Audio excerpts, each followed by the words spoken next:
Assalamualaikum warahmatullahi wabarakatuh. Salam sejahtera buat kita semua. Baik anak-anak kami, pada pertemuan kita kali ini kita akan melanjutkan ke materi kelas 11 ya. Materi kelas 11 yang berjudul larutan elektrolit dan non elektrolit. Ya. Lalu larutan elektrolit dan non elektrolit. Larutan elektrolit adalah larutan yang dapat menghantarkan arus listrik.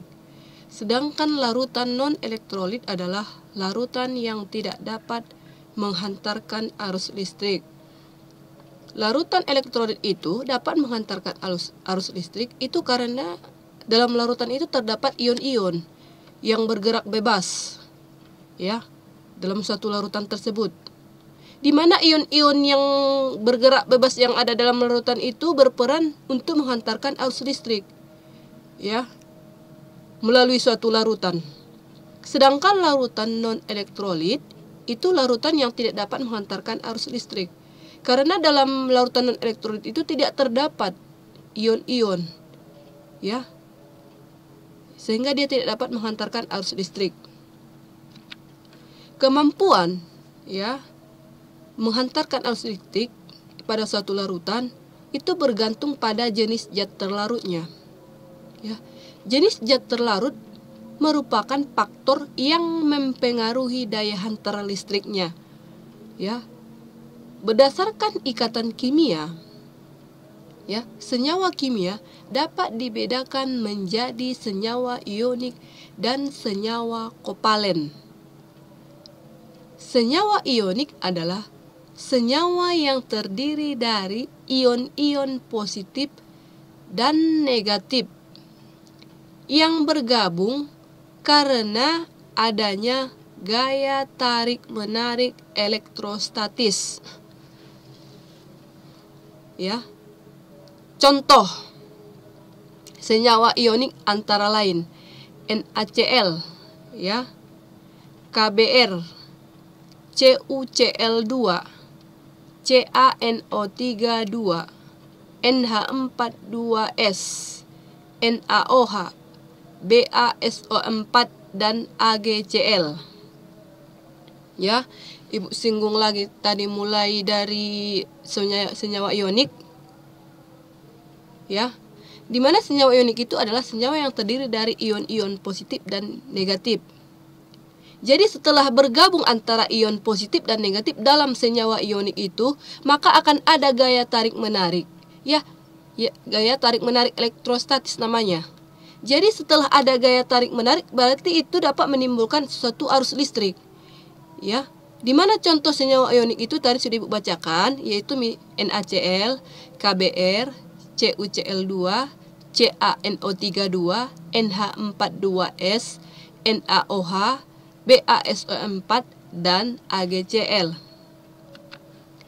Kemudian, dalam senyawa ionik, ion-ion itu berada pada posisi tetap sehingga tidak dapat bergerak bebas, ya.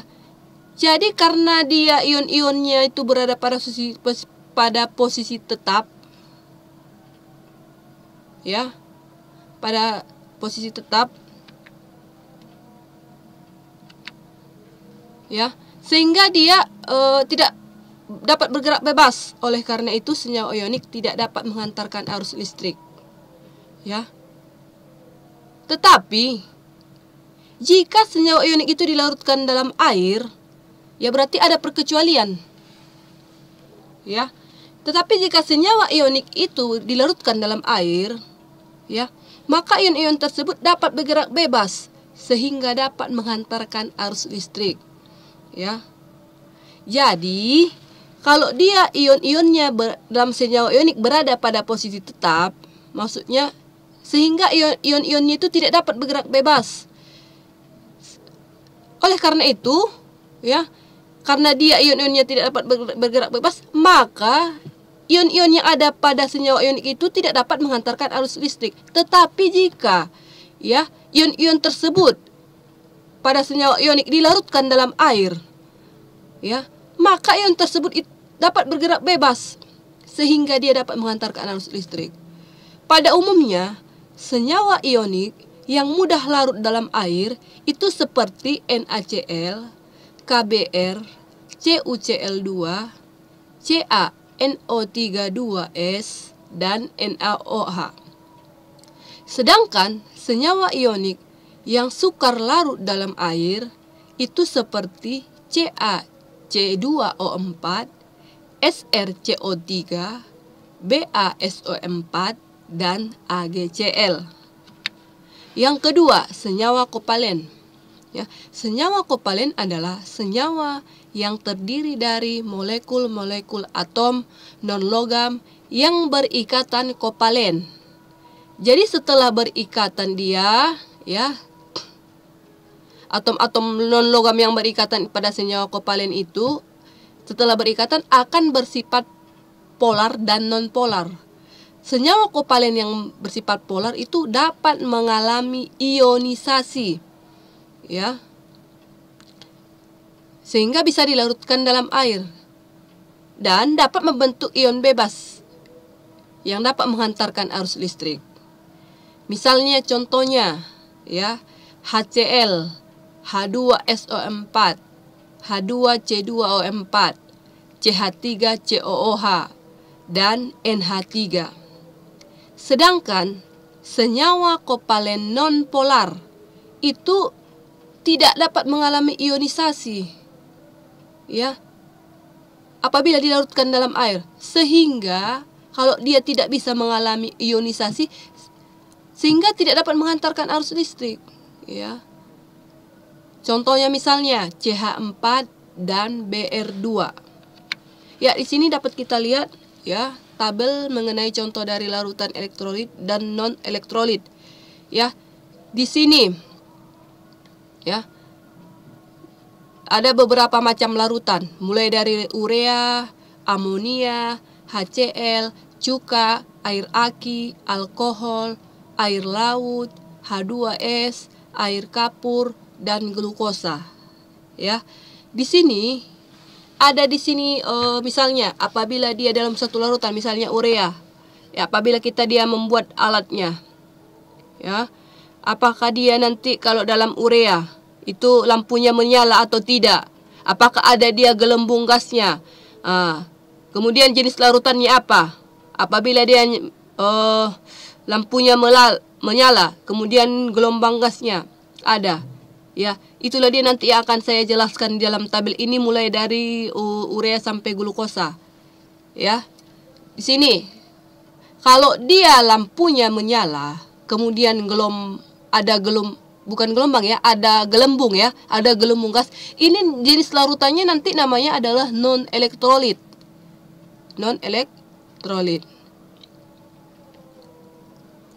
Ya, kita mulai yang pertama.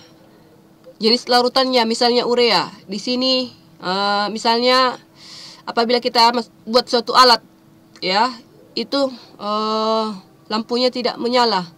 Ya, ini untuk misalnya contohnya yang ada pada tabel ini untuk menunjukkan apakah dia jenis larutan yang 10 ini termasuk jenis larutan elektrolit atau non elektrolit. Jadi untuk membuktikan itu, kita buktikan dia misalnya dengan menggunakan suatu alat dalam satu larutan tersebut.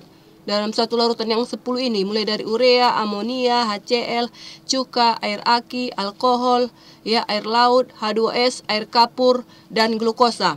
Ya, misalnya di sini contohnya saya mulai dari urea. Di sini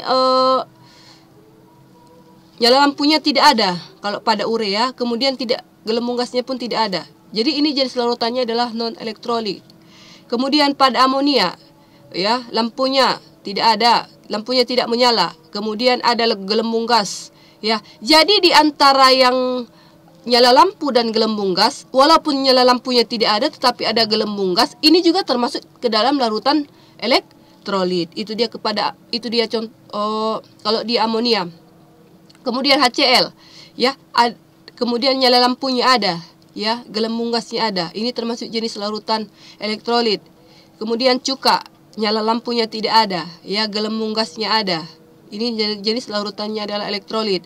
Kemudian air aki, nyala lampunya ada, gelembung gasnya ada, ya, ini termasuk jenis larutan elektrolit. Kemudian alkohol, ya, nyala lampunya tidak ada, gelembung gasnya tidak ada. Ini termasuk jenis larutan non-elektrolit. Selanjutnya, air laut, nyala lampunya ada, gelembung gasnya ada. Ini termasuk jenis larutan elektrolit. Selanjutnya H2S, ya, nyala lampunya tidak ada, gelembung gasnya ada. Ya. Tadi sudah Ibu bilang, walaupun tidak ada nyala lampu tetapi gelembung gasnya ada, ini juga larutan ini juga termasuk contoh dari larutan elektrolit, ya. Kemudian air kapur, ya, nyala lampunya ada, ya, gelembung gasnya ada. Ini termasuk contoh dari larutan elektrolit. Kemudian glukosa, ya, nyala lampunya tidak ada, gelembung gasnya tidak ada. Ini termasuk contoh dari larutan non elektrolit, ya. Kemudian kita masuk kepada contoh soal, ya. Contoh soalnya di sini ada 2. Yang pertama, jumlah asam asetat mula-mula adalah 10 mol dan terionisasi sebesar 2 mol. Tentukan derajat ionisasi asam asetat tersebut. Ya, kita jawab, ya. Yang ini, ya, yang ini dibaca lambda, ya. Yang ini dibaca lambda, ya. Kalau di fisika, ya, kimia, ya. Kalau di kimia ini yang dibaca derajat ionisasi, ya. Rumus untuk mencari derajat ionisasi dari asam asetat itu rumusnya jumlah mol terionisasi dibagi jumlah mol yang dilarutkan. Tadi jumlah mol yang terionisasi itu adalah 2, jumlah mol yang dilarutkan adalah 10. Jadi derajat ionisasinya itu dari asam asetat yaitu 2 dibagi 10. Jadi derajat ionisasinya sama dengan 0,2. Itu dia contoh soal yang pertama. Kemudian contoh soal yang kedua, sama rumusnya dengan contoh soal yang nomor 1. Contoh soal yang nomor 2, jumlah asam sulfat mula-mula 20 mol dan terionisasi sebesar 0,5 mol. Tentukan derajat ionisasi asam sulfat tersebut. Ya, rumusnya tadi sudah Ibu bilang sama dia dengan yang nomor 1, ya. Ini dibaca lambda kalau di fisika, tapi kalau di kimia ini dibaca, simbolnya ini dibaca dengan derajat ionisasi. Rumusnya, jumlah mol terionisasi dibagi jumlah mol yang dilarutkan. Ya, jadi derajat ionisasi dari asam sulfat, tadi jumlah mol yang terionisasi itu adalah 0,5. Kemudian, jumlah mol yang dilarutkan itu 20. Ya. Jadi derajat ionisasinya sama dengan 0,5 dibagi 20. Jadi derajat ionisasinya sama dengan 0,025. Kemudian kita masuk kepada soal. Ya, di sini soalnya ada 5 yang Ibu buat. Yang pertama, apa itu yang dimaksud dengan larutan elektrolit? Tadi sudah Ibu katakan. Kemudian yang kedua, apa yang dimaksud dengan larutan non elektrolit? Ini pun tadi sudah Ibu jelaskan. Yang ketiga, sebutkan contoh larutan elektrolit yang dapat menghantarkan arus listrik atau tadi ini sudah Ibu sebutkan. Kemudian yang nomor 4, sebutkan contoh larutan elektrolit yang tidak dapat menghantarkan arus listrik. Ini pun tadi sudah Ibu sebutkan. Kemudian yang kelima, jumlah asam cuka mula-mula 15 mol. Terionisasi sebesar 0,3 mol. Tentukan derajat ionisasi asam cuka tersebut. Ini pun tadi sudah dijelaskan barusan. Yang rumus tadi, ya. Rumus tadi, ya. Mungkin cukup sekian yang dapat Ibu sampaikan. Ini udah ada pertanyaannya. Selanjutnya apabila ada yang kurang jelas mengenai yang Ibu terangkan atau mengenai soal itu, silakan tuliskan di kolom komentar. Assalamualaikum warahmatullahi wabarakatuh.